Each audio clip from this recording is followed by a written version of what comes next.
یہ جو مختلف فرقوں کے علماء ہیں یہ اپنے اپنے طالب علموں کو مرزا علی کے لیکچر سننے کو منع کیوں کرتے ہیں؟ کہتے ہیں گمراہ ہو جاؤ گے۔ اس سے بڑی اور ہماری کیا جیت ہے مجھے بتائیں؟ ہم کہتے ہیں سب کو سنو ہدایت پا جاؤ گے۔ ظاہر ہے اب تو جتنے لوگ ہیں وہ کہتے ہیں علی بھائی اب آپ کے بعد کس کو سنیں؟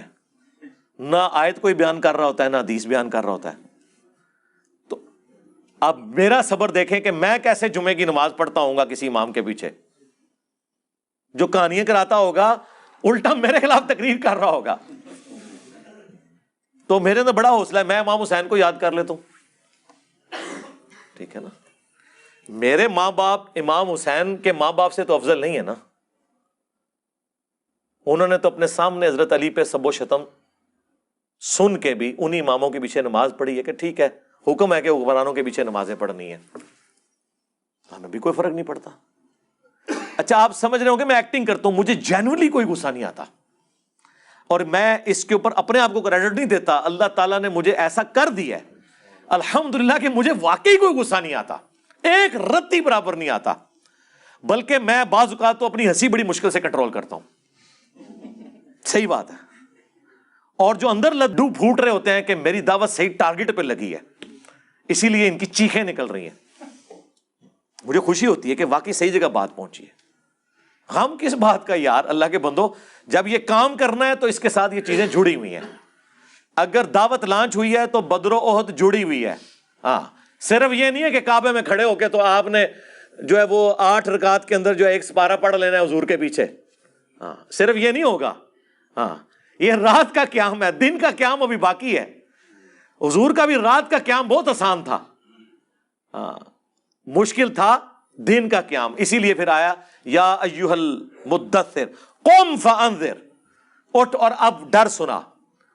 پہلے تو آپ رات کا قیام کرتے تھے، سارے انجوائے کر رہے تھے، قرآن سنتے تھے، روتے تھے، جس طرح آج کل بھی آپ دیکھتے ہیں لوگ رونا دھونا تو بڑا آسانی سے کر لیتے ہیں، لیکن دن کا قیام کتنا مشکل، تلوار اٹھانی پڑی، جان بھی گئی، تکلیفیں بھی اٹھانی پڑی۔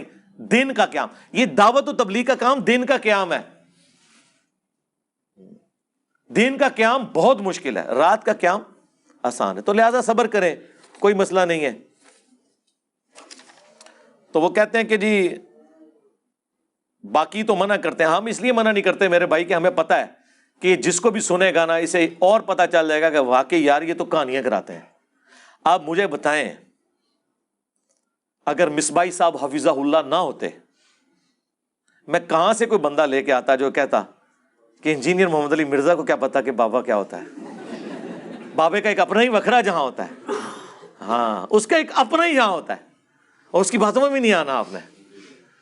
اور ساتھ کہہ رہے ہیں کہ اس کو جو پیچھے سے پیسے مل رہے ہیں نا وہ نظر آ رہے ہیں، اور یہ بات کرتے ہوئے ساتھ ہی ایک بندے نے آ کے 500 کا نوٹ ان کے اس میں رکھا ہے اور وہ انہوں نے پکڑا ہے۔ ہمیں پیچھے سے آ رہے ہیں، آپ کو تو سامنے سے آ رہے ہیں۔ اب انجینئر مرزا محمد علی کو کیا پتا بابا ہوتا کیا ہے؟ وہ تو اس کو تو حضرت جی جو پیچھے سے پیسے آ رہے ہیں نا اس کو تو وہ نظر آ رہا ہے، اس کو کیا پتا بابا ہوتا کیا ہے؟ بابا اپنے زمانے میں ایک زمانہ ہوتا ہے، بابا اپنے جہاں میں ایک جہاں ہوتا ہے، اس کا وکھری ایک جہاں ہوتا ہے۔